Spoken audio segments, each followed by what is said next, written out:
په خبره پرس سر خلاصوي پرک دا کله دا وسم د پښنه صاحب سید ټلیفون را کړو مولوی صاحب ما یو زوی چې دی هغه د قرآن حافظ دی تا پر حافظانو بیان کړی و او ما پر حافظانو سخت بیان کړی ولو نو دا وسره کم خبره سو ما ویل زه به وسیوه خبره درته وکم الحمدلله د چا د جواب دغه نه لرم ضرورت نه لرم اوس ما ډېر ملګري د حافظان دي زموږ ډېر یاران دي زموږ استادان دي شیخ سلیم الله خان مولوی صاحب حافظ د قرآن مفتی محمود صاحب حافظ د قرآن مولانا صاحب حافظ دی د قرآن حافظ فضل صاحب ما استاد دی د قرآن د تفسیر هغه حافظ د قرآن په شراځه زموږ په معاشره کې په زرو نه په لکو حافظان دي نو ما چې کومه خبره د حافظانو په باره کې کړې وه چې ما ویل دا حافظان به د جهنم ایندن ګرځي هغه ما کوم حافظان در رسول ستی به دې خبره سر خلاصېږي که مې نه خلاصېږي تی به دې خبره سر خلاصېږي که نه خلاصېږي ما ورته ویلې د الله رسول فرمایي د درو کسان از شیخ صاحب رحم الله حدیث نقل کړي د درو کسانو احترام او قدر او عزت کول دا دی لکه د الله چې سړی احترام او قدر وکړي اول پیغمبر علیه الصلاۃ والسلام فرمایي د عادل بادشاه قدر کول دا دی لکه د الله عزت چې سړی کوي د الله نو چې زه دا حدیث وایم نو عمران خان زه ښه یم چې څوک د عمران خان احترام کوي دا دی لکه د الله احترام چې کوي صحیح سلو دویم پیغمبر علیه الصلاۃ والسلام فرمایي سپینږیری سړی سپینږیری مسلمان سپینږیری مسلمان قدر کول دا دی لکه د الله قدر چې سړی کوي صحیح سلو اوس یو سړی چې د سپینږیری دی هغه پر بدکاري او په شراب او په زنا او په دې اخته دی اوس دا حدیث ورته کښېږدم چې زه به ستا احترام کوم حالانکې دی سود کوي دی زناوې کوي دی لواطت کوي دی شراب کوي دی قتلونه کوي نو به دا حدیث پر راواخلم زه به دلته ورته کښېږدم او پیغمبر علیه السلام فرمایي حامل قرآن د قرآن حافظ چې کوم دی د هغه احترام کول دی لکه د الله احترام چې سړی کوي نو هغه کوم حافظ ما در وښوئ هغه کوم حافظ ته ګر سره شای اشز ما په دې علاقې کې دا کوم حافظان سره د قرآن حافظان دي شرابیان دي ته څه چم کوي زما په دې علاقې کې دا کوم حافظان سره بغیر د شپیان د جنگیدو بل کار نه لري ته څه چم کوي زما په دې علاقې کې دا کوم حافظان سره چې بغیر د فحاشي او بغیر د عریانی او بغیر د بدکاری او بغیر د غلط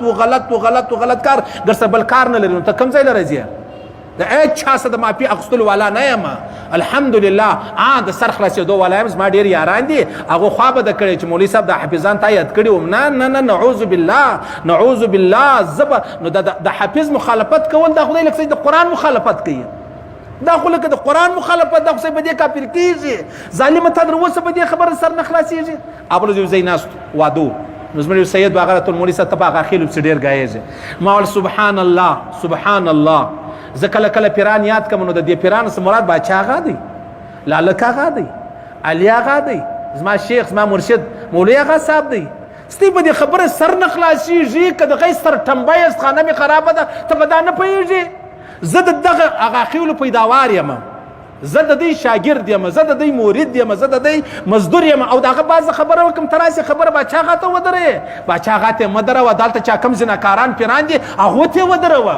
چا کم د لواطت پیداوار دی هغو ته یې ودروه چا کم شرابیان دي د زنا او پیداوار دي پیران هم ځان ته وایي هغو ته یې ودروه راسه زه به بیا تا ته پیران در ښکاره کړم زه چې خبره یاده کړم تا به ستا ډایرکټ دماغ هغه ځای لره ولاړی ظلم به نه کوې ناجایزه به نه کوې د الله څخه عقل وغواړه د عقل په رڼا کې بیا خبره کوه اشر زه کله دعوت تبلیغ په باره کې ګایېږم وم پلانی تبلیغي دا کار وکړي نو د دې دا معنی زما بابا ډېر غټ دعوت تبلیغ سته نو زه خپل پلار ښه یم نو دا خو معلومه ده چې ما قصاب یاد کوي مثلا اوس په قصاب کې یو سړی چې دی هغه سپیان خرڅوي نو ته به راولاړ شې ته به دا زموږ قصابان ځینې واخلې صحیح کله زه حکیم مکیم څوک یاد کړم بس هغه خلک راوغورځي ویډیو جوړې کړه ظالمه وخت کم دی د خدای په نامه که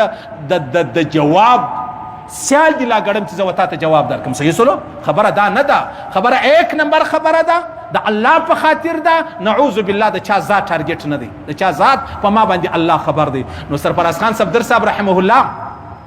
لیکلی دی هغه زما 50 ساله تجربه داده چې هر الک ما د قرآن حافظ کوي هر الک د قرآن حافظ ما جوړو څوک به 2 سپارې یادولی سي څوک به 3 یادولی څوک به 4 یادولی سي صحیح سلو زما 50 ساله تجربه داده قرآن یادول ګران کار دی خو دا قرآن پالل تر دې ګران لا ګران تر کار دی صحیح سلو دا اقرا زموږ د ختم نبوت خو نو زه خو څه نسم ویلی نعوذ بالله دا چې دا کم روضة اطفال راویستې دا ټول القان د قرآن حافظان کړلو څوک کالج له ولاړو څوک یونیورسټۍ له ولاړو څوک اف سي له ولاړو څوک پولیس له ولاړو هغه د حفظ چې کم اثر هغه په دې کې پاته نسو هغه په دې کې نسو پاته دا خو تاوان پیښ سلو ګوره حافظ هغه خوان کوي چې د قرآن حافظ دی بیا ولاړی مدرسې لر ورسره عالم سو بس دا کار خلاص او دا بګوان داس دی ازمر چیف جسټس څو مر هغه ولاړی مړ سلو ګوره چې شو غیر مسلم ولو هغه پی ایچ ډی کړو په اسلامیات کې نو بس خبره خلاص ده کوم ملایان یادول دی بم یادو صحیح سلو خبره دانه ده خبره قطعا دانه ده ها چې کوم د قرآن حافظان دي په صحیح معنا حافظان دي هغه ته موږ جاړو چې موږ ته دعاوي کوه صحیح سلو او چې نه دي قرآن شاته غورځولې دي په قرآن مذاق په سخند ولې دي د قرآن پر مودات غورځولې دي هغه ته بنزو وایم چې اوس نو زت بعد ته کوم ته چلاس پورته نه کی ته چلاس پورته نه کی دا معنا وسې سلو نو سړی ول مولوی صاحب ما زوی ډیر پریشان دي هغه د قرآن حافظ دی هغه مولوی صاحب دا قبل نه نه نه نعوذ بالله نعوذ بالله ما څونه ډیر یاران ما ټول استادان زدا غواړم چې الله رب العزت ما زوی د قرآن حافظ کینو زه څه خبره کوم ها دا نور چم در وښه ول عقیده می هغه عقیده ده د قرات مقابلو چې کوم دغه دندې مندې اسکولم د دې قایل نه یم دا په اسلام کې تصورم نستا په اسلام کې د دې اجازه هم نستا ها کینو د شریعت او د قرآن او د حدیث مطابق ستا خدا رقم نسته لکه دا و چې په کومه دنده کې روان دي نو قاریانو ډېر خو به د کړیو ډېر شکنځاوي هم کړی و مال الحمدلله تشکنځا کوه او زه خپل بیانونه کوم هیڅ پروا نه لري زه په شکنځا خو نه بدوم ته بیا ما په بیان خو ما بدوي هیڅ په دې کې هیڅ پریشانی نسته ها خو یو حافظ د قرآن یو قاری دا غرض مې نه دی چې پلانې حافظ یا پلانې دا غرض دا الله په ما خبر دي سیده